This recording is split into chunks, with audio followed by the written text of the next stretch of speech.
समझ करके पढ़िएगा कि क्या एग्जाम में आता है। हाँ, कौन सी, हाँ देखिए यहाँ पर बताया कुलदीप ने, हाँ कुलदीप का आंसर सही है। कुलदीप, ओके चलिए क्लैप फॉर हिम। सबसे पहले उसी का आंसर आया है। यहाँ पर जो सही आंसर है, कुलदीप नाम का बच्चा था, उसका सही आंसर मैंने देखा। हाँ तो उसको हमारे का आंसर ठीक आया है, इंटरफेरोन्स। वेरी गुड कुलदीप, ठीक है, कीप इट अप, है ना। इसी टाइप की चीजें होती हैं और उसे अलग बनाने के लिए, तो उसको हम क्या बोलते हैं, इंटरफेरोन्स। आप जिन लोगों को नहीं पता था, आप जो है वो फिर से पढ़ लो, याद कर लेना। इंटरफेरोन्स नाम की प्रोटीन होती है, इन्हीं का इस्तेमाल किया जाता है विषाणुओं को रोकने के लिए। इसलिए एंटीबायोटिक जो होती है कोई भी विषाणु के खिलाफ काम नहीं करती। एंटीबायोटिक जो होती है वो किसके खिलाफ काम करती हैं, वो बैक्टीरिया के खिलाफ का जो है काम करती है, और थोड़े बहुत फंगस के खिलाफ काम कर सकती है। तो इंटरफेरोन जो होता है विषाणुओं के विरुद्ध, तो याद रखिएगा किसके विरुद्ध, विषाणुओं के विरुद्ध जो है वो काम करता है।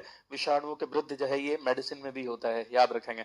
तो दुनिया का जो सबसे पहला, हाँ तो इसलिए जो है विषाणु जो है वो क्या है, आप सबने पढ़ा होगा, विषाणु कोशिका सिद्धांत का पालन नहीं करते।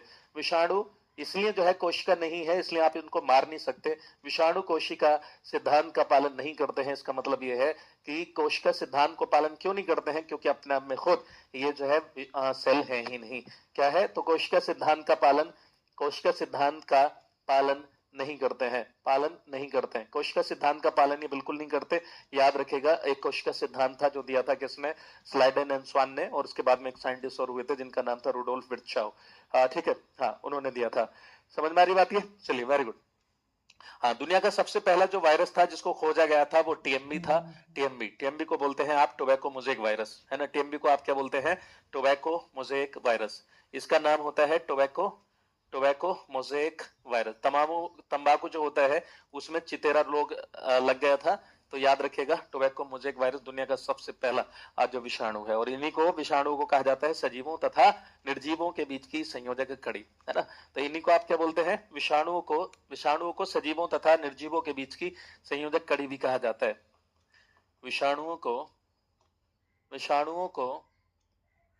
सजीवों तथा विषाणुओं को तथा निर्जीवों के बीच की सजीवों तथा निर्जीवों के बीच की सजीवों तथा निर्जीवों के बीच की संयोजक कड़ी कहा जाता है। क्यों कहा जाता है, क्योंकि ये शरीर के बाहर होते हैं।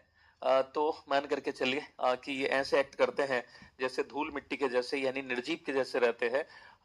कड़ी कहा जाता है, और जैसे ही ये लिविंग के अंदर पहुंच जाते हैं, जैसे ही लिविंग में एंट्री मार लेते हैं, ये जिंदा हो जाते हैं और अपने आप को मल्टीप्लाई करना शुरू कर देते हैं, इसलिए इनको क्या कहा जाता है। हाँ, टीएमबी फर्स्ट जो है वो वायरस है। खोजने वाले साइंटिस्ट का नाम था, टीएमबी को जो खोजा था, टीएमबी को खोजा था डी वाइनोवस्की ने, दिमित्री डी वाइनोवस्की, है ना, दिमित्री इवानोवस्की। तो उनका नाम था डी डी इवानोवस्की, याद रख